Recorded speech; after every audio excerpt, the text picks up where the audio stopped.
bác ra tận na cái bao chân này ai con cái này con cái chả na lagi la ng paper cái mặc bao chân này ao vậy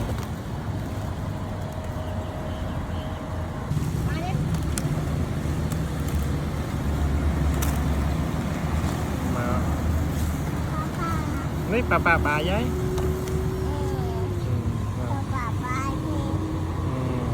bà đó cái này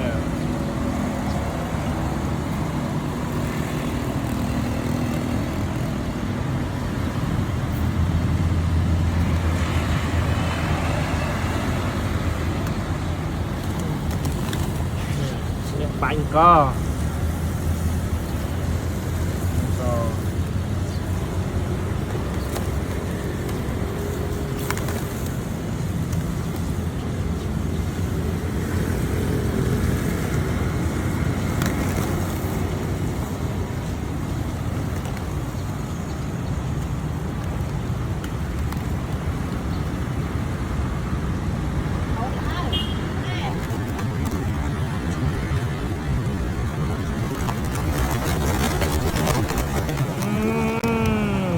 cho làng ở trong tay nghệ thuật